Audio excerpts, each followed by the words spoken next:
This day, Christmas, is a day steeped in tradition. Each family has its own traditions, which you are no doubt immersed in on this Christmas morning. There are many traditions beloved by people across the world that are not tied to any particular culture, nation, variety of Christianity, or belief about Jesus.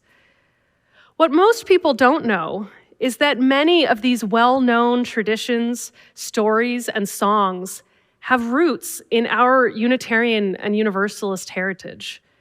From Charles Dickens' A Christmas Carol to the carols, It Came Upon a Midnight Clear and Jingle Bells, to the practice of decorating Christmas trees, Unitarians and Universalists have shaped the way of celebrating at this time of year.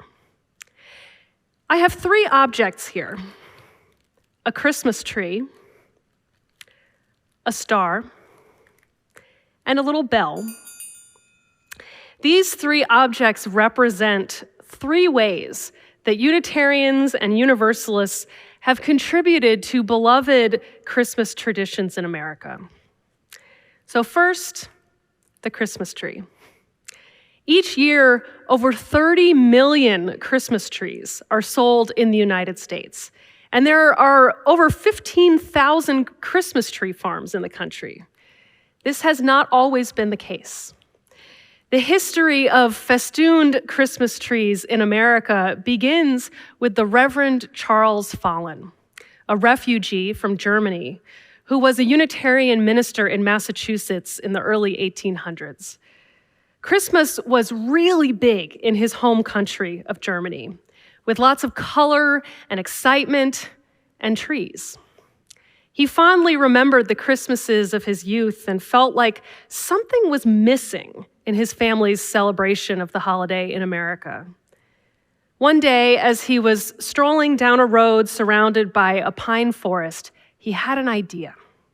He knew just what was missing and how to recreate the magic and beauty that he remembered for his own children. When he returned home, he went to his family's cook and said, "I need you to be very careful opening eggs that you use for cooking. Please crack them open evenly, rinse them off, and save them for me." Eggshells? What was Follen up to? Next, he went out and bought candles, small candle holders, candy, bright-colored paper, and small dolls and figurines. He spent hours preparing his special surprise. He painted the eggshell halves gold and filled them with sweets and cut-out paper shapes. Then he tied strings to them and to the little dolls and put the candles in the holders. The day before Christmas, Reverend Follen took a shovel and a tub and walked back to the pine forest where he'd had an idea. He carefully dug up a pine tree, put it in a tub, surrounded the base with moss, and carried it home. While no one was looking, he brought it into the front room of his house and closed the doors. He spent the entire next day preparing the tree.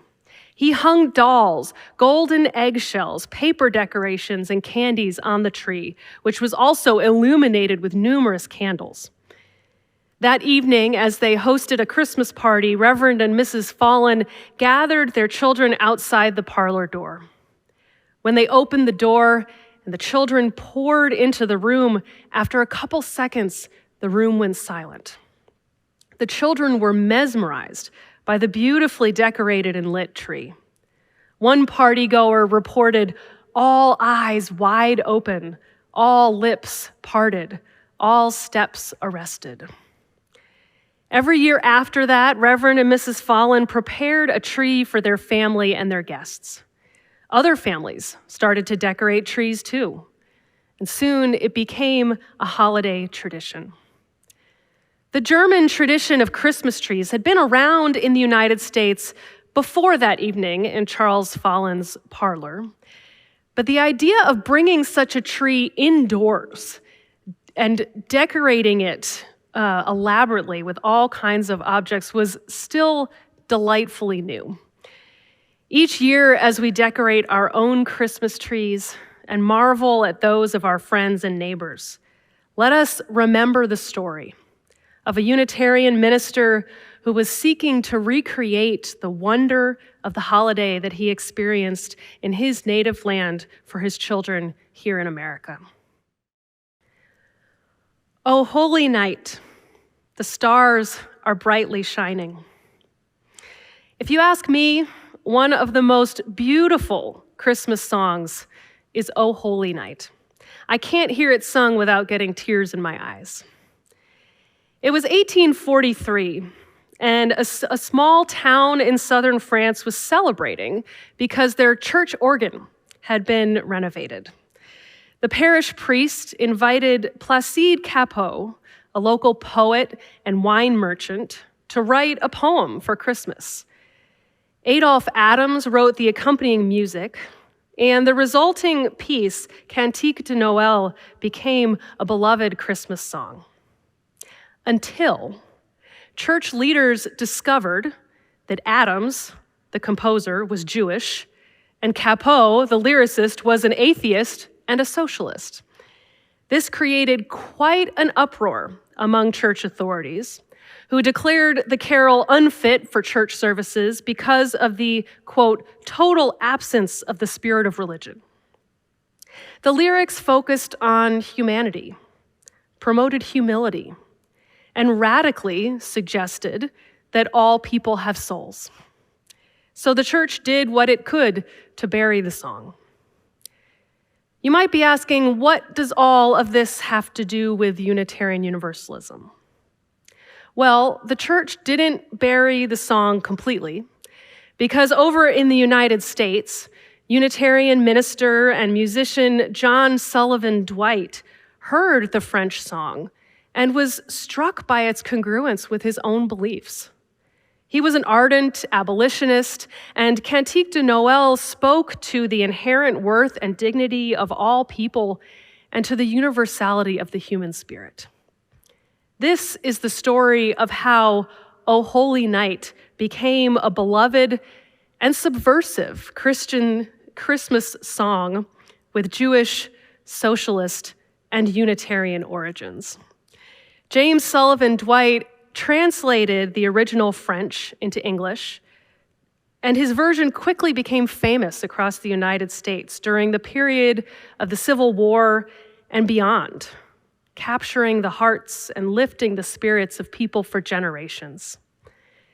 The final verse of his translation reads, "Truly he taught us to love one another.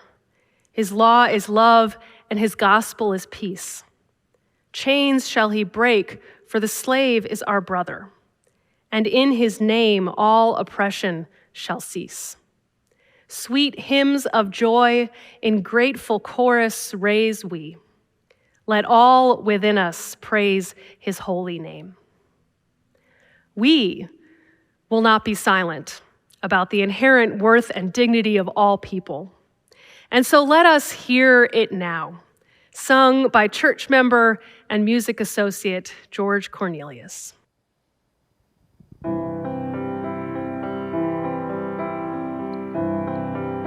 O holy night, the stars are brightly shining. It is the night of our dear Savior's birth. Long lay the world in sin and error pining, till he appeared and the soul felt its worth.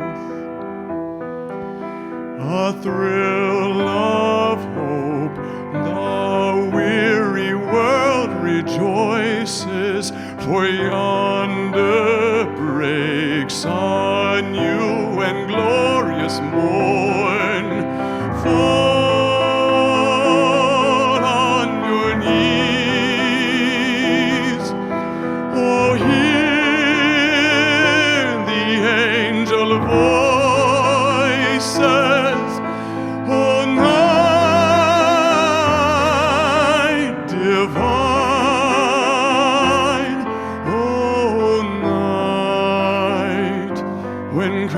Christ was born. Oh, night divine,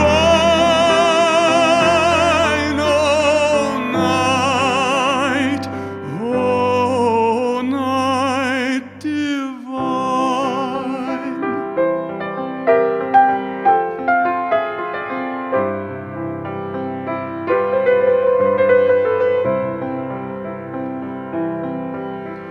Truly he taught us to love one another. His law is love, and his gospel is peace.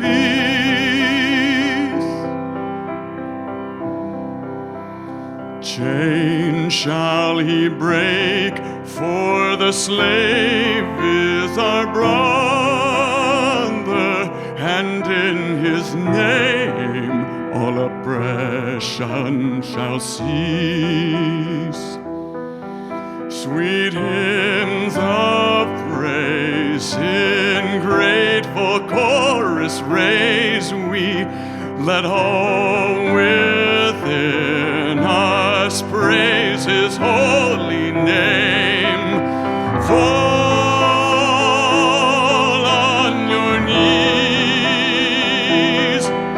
oh, hear the angel voices, oh, night divine,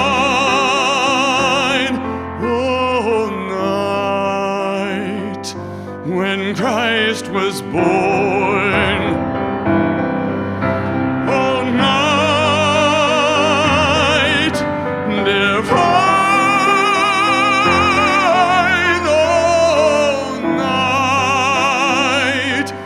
oh, night divine.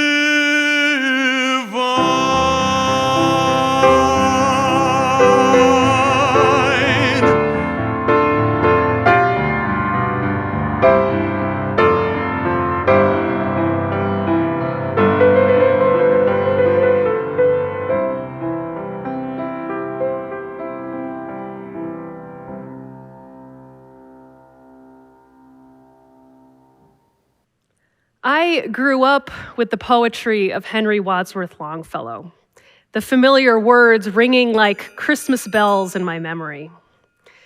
His daughter, Edith Longfellow, married my great-great-great-grandfather, Richard Henry Dana. My family proudly claims its lineage from this American poet who was lauded in his time, but who has lost some of that prominence since. Many people know the words, "Listen, my children, and you shall hear of the midnight ride of Paul Revere."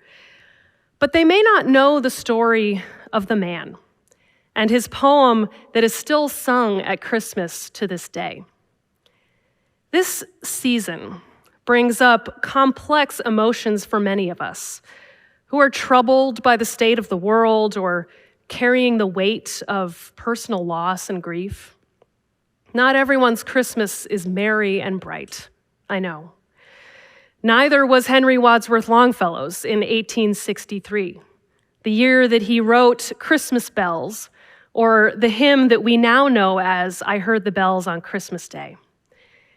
He wrote in the midst of national division, the Civil War, and personal loss.